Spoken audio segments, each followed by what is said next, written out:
Good morning, Wabash. Good morning, buddy. Ted Grossnickle graduated from Wabash in 1973 and is happy to consider himself as a comp survivor. After graduating, he has worked at multiple places, including Procter & Gamble, Northern Illinois University, and Franklin College, where he was the Vice President of Development and Public Affairs, and where in 1993 he served as the acting president of the college. In 1994, he co-founded Johnson, Grossnickle & Associates, an international consulting firm in philanthropy, and he currently serves as the chairman and CEO of this firm. He has also served as the national president of the Lambda Chi Alpha fraternity and is on the board of directors of their educational foundation. He is currently a member of Wabash's board of trustees, and he served as campaign counsel during the last capital campaign, which raised over $136 million. Please join me in welcoming Ted Grossnickle for his chapel talk, What's the Difference?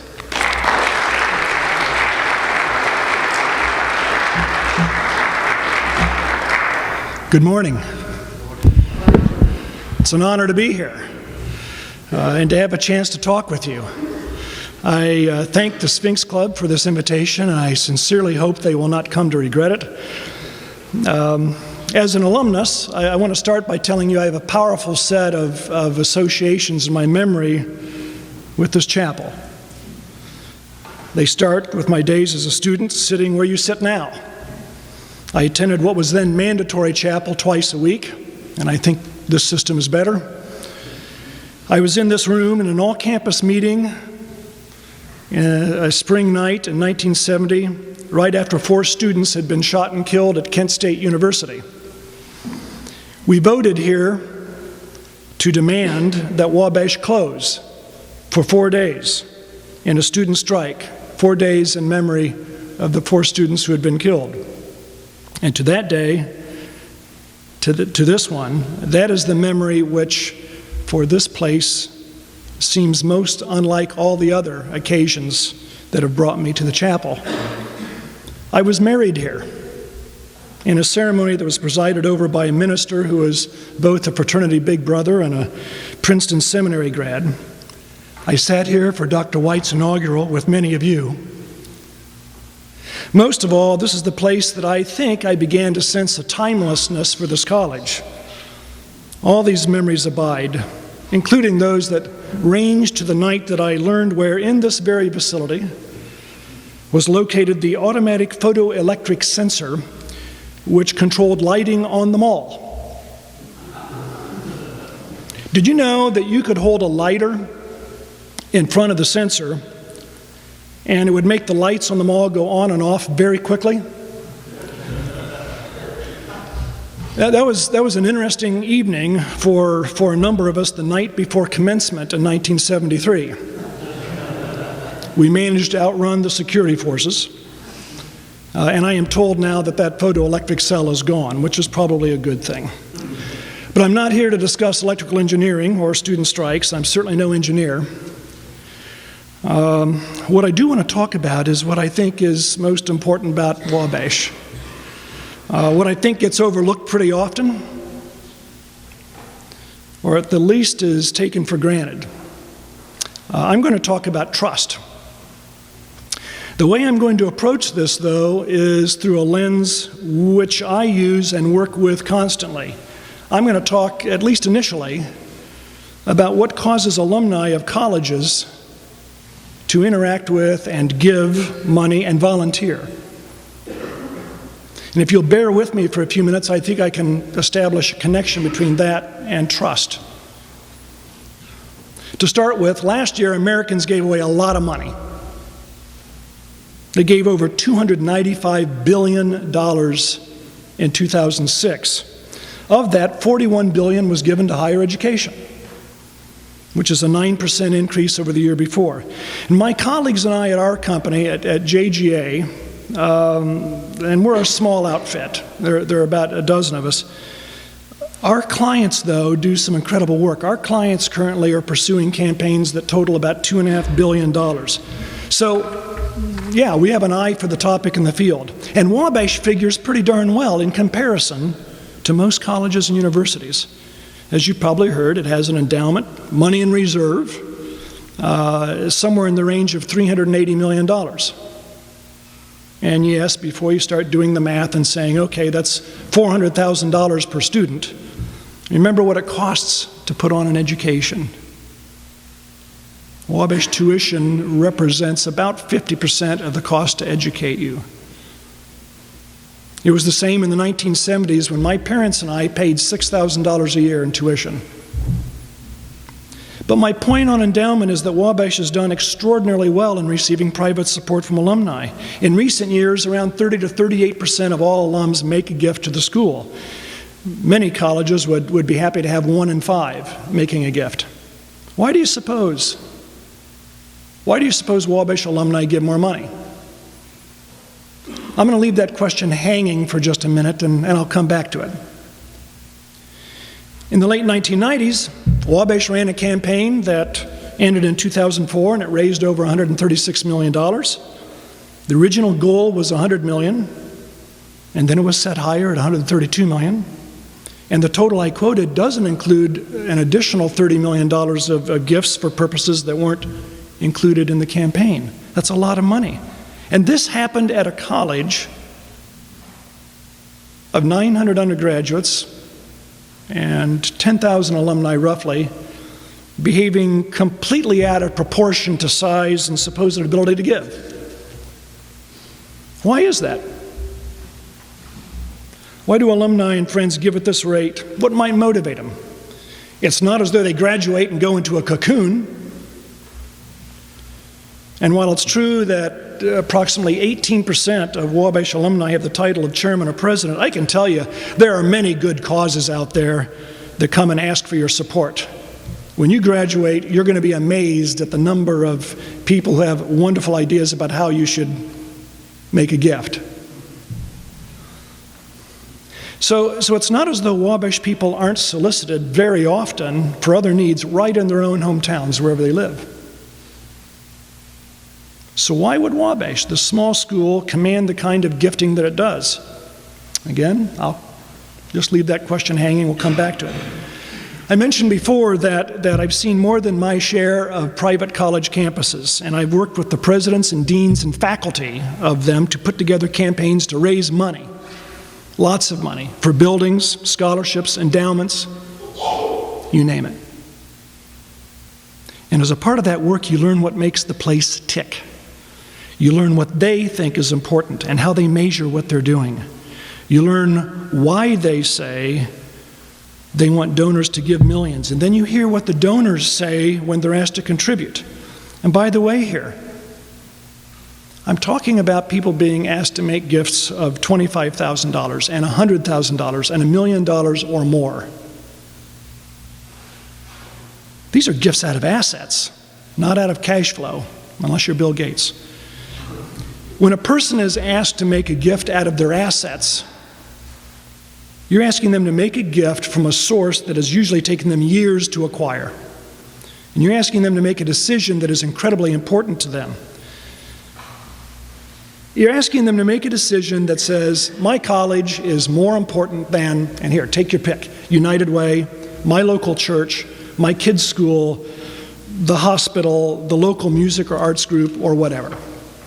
And you're asking them to give in a manner that usually causes them to sit down with their spouse and have a very interesting conversation.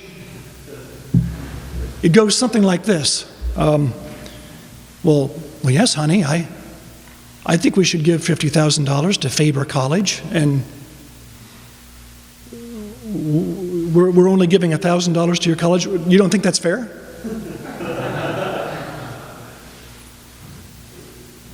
At any rate, you do learn how other colleges talk about their places, their students, their values, and the reasons for giving. And I will tell you that there are very, very few places, in my experience, which can say in a short sentence what they are truly about. And there's wonderful value and impact in that. We educate men to think critically, to act responsibly, to lead effectively, and live humanely.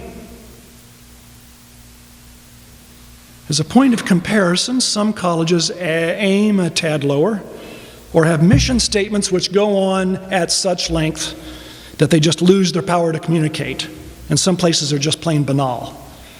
I love this scene in the movie Animal House. It takes place at fictional Faber College, whose founder, Emil Faber, is quoted on a statue emblazoned with the statement, "Knowledge is good."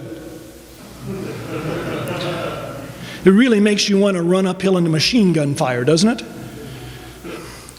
So what is it that makes people contribute? And contribute generously? That same pesky question abides. What's going on here at Wabash? Is it because of our buildings? They're nice. They do look good. Is it our labs? Our playing fields? We can probably eliminate the food service as a primary factor. What about the faculty? I can tell that our faculty today is every bit as good and probably a good deal better than when I was here as an undergrad. But then again, I was not the sort of student that probably should be talking about the quality of faculty, or to put it another way, I was never a person whose shadow would have darkened the door of the Rhodes Committee. But it is possible that many alumni might remember their faculty and what those persons helped them learn, and how to think critically and how to write and speak effectively. You can imagine an alumnus reflecting on that, on what helped him succeed in life. And many Wabash alums do that, and they come to the conclusion that their faculty were key to their personal growth. And so faculty may be a key. But then again, there are other campuses with good faculty, perhaps not with David Blix, but with good faculty. And so if the faculty is indeed a key factor, they're probably not the only factor. So what else? Do Wabash alumni give because they are somehow prevailed upon in magical ways that other schools don't try? Joe Emick and his advancement office, advancement is the term advancing the college. Joe and his team are very good at their profession, but I think they're also the first group here that would tell you that they are not silver-tongued smoothies who somehow hypnotize alumni into giving. You can probably eliminate the means by which people are asked to give as a factor. It's not buildings, it's not athletics, it's not laboratories, it's not the way we're asked to give. It may have some connection to faculty. So what is different here about the student experience? Yeah, sure, we're all male. Some of you may be thinking that's what makes people give more. I would tell you that there are a fair number of alums who would probably say that has little to do with it. I'm one of them. There is something else here which is highly unusual for a college. And it's something that goes to the very heart of what you are living through right now. It is having a quiet effect on your thinking and learning every day, no matter what living unit, fraternity, dorm, or apartment you're in, no matter where you eat your meals, every day, from the moment you arrive to the day you walk off after commencement, there is something here which, try as I can, I have not found on approximately 47 other campuses in the last 15 years of my work.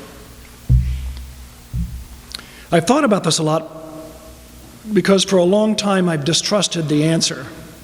It didn't seem possible to me that something so quiet and ever-present might be so incredibly powerful. But it does, and I believe in it. It's the single greatest difference between Wabash and all other places of learning that I've come to know. And here's where I come back to those questions I raised at the start of the talk. What is that difference? Trust. Wabash trusts students. We trust in them. We try to base key or priority decisions upon them. And you are told from the very beginning of your time here, even before you set foot on campus, that you're expected to observe a rule, and that rule carries with it enormous latitude and responsibility. It forces you, if you're a thinking human being, to grapple with your own ideas of value and meaning and personal spirit and attainment. Wabash trusts you to do that grappling. It makes the unholy and altogether politically incorrect assumption that you will do just fine if provided with access to wonderful professors in the history of mankind, that at ages 18 to 22 you can come to your own conclusions about what might be important, about how you think through issues, and about how you will engage life.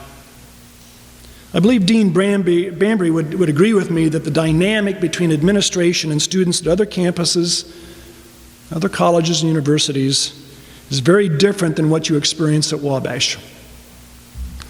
Most places predicate a set of rules on expectations of what cannot be done. Many have very long student codes and a rigorous system for enforcement or oversight.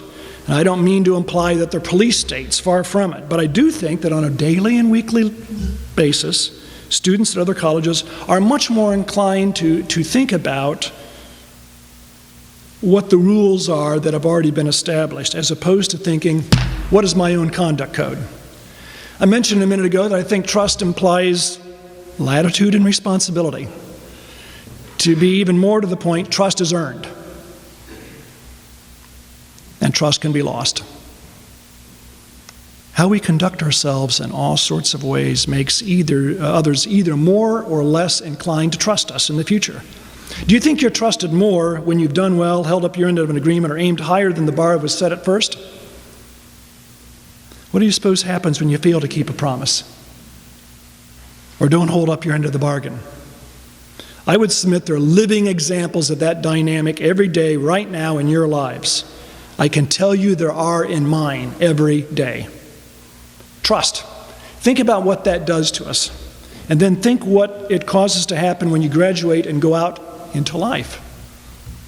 Are you ever going to be in a situation again in your lives in which so much is quietly and powerfully expected of you with so little warning and preparation? I would hazard the guess that it will be, at best, rare. What happens to us when we're trusted? When someone says, I trust you to do the right thing, or to think through something to the right answer? For many of us, it calls upon a deeper level of thinking and engagement. We know we're being counted on, even if in some indefinable manner, to do what is right or best or most thoughtful. It summons up feelings of responsibility and perhaps even quietly liberates us to strive for something we might not have had someone else been in charge. When someone tells us, I trust you, you are suddenly given enormous control over your own destiny, or at least there are fewer persons telling you what to do. And I submit that when that happens, when we believe we are at least partly in charge of what happens to us, then we begin to act differently. More often than not, we start to consider what could be rather than what is currently. And this phenomenon does not actually require being told that we are trusted. It can be a culture and a way of life and work. The effect is the same. When we are in a community here at this college or wherever you find yourself in coming years, where there is trust or the beginning of trust, that is often the time when new and seemingly startling progress can occur. I'm reading a book right now called 6 Meetings. It's about famous summits between U.S. presidents and others over the last 50 years. And diplomats tell stories about what happens when there are tough issues between nations to negotiate and when there is a breakthrough. When negotiators sense they can make an agreement with someone and that person will keep their end of the bargain. That is usually when people are willing to concede a point or two, sometimes long held, to effect an agreement that makes a huge difference in the world. What does it feel like to you in a classroom when you think it is okay to speak your mind, to defend an idea, even if it is at variance with what 2 or 3 other people have just said? Do you trust the situation sufficiently to speak your mind and know that you're trusted to have been thoughtful? I think that happens here. Whether you know it or not, you are the stewards of the gentleman's rule. You are the ones really living it every day. Alumni remember it, and I think try to incorporate it within our lives after we graduate. And that may be another reason why alumni continue to support this place the way they do. I know it did for me.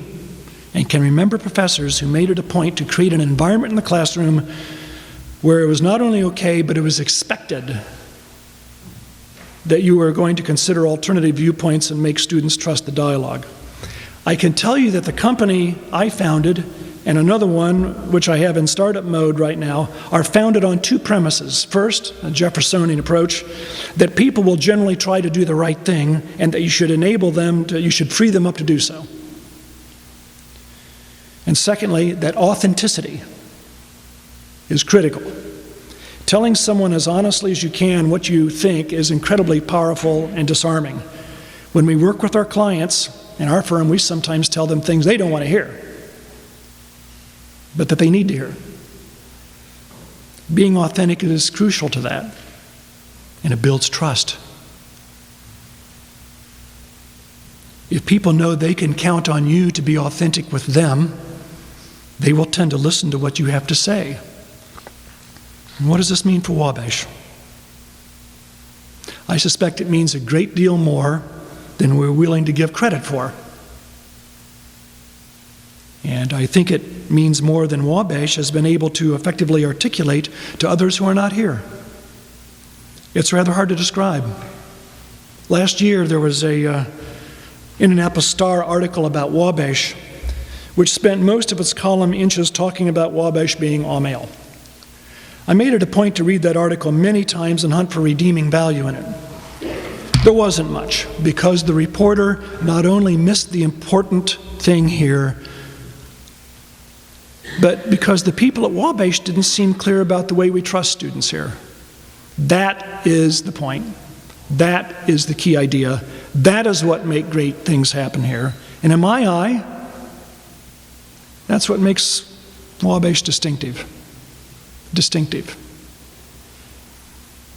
And that is what you have here now. Perhaps in the greatest measure you may ever experience in your life. It's incredibly powerful, it's liberating, and it is Wabash. Thanks.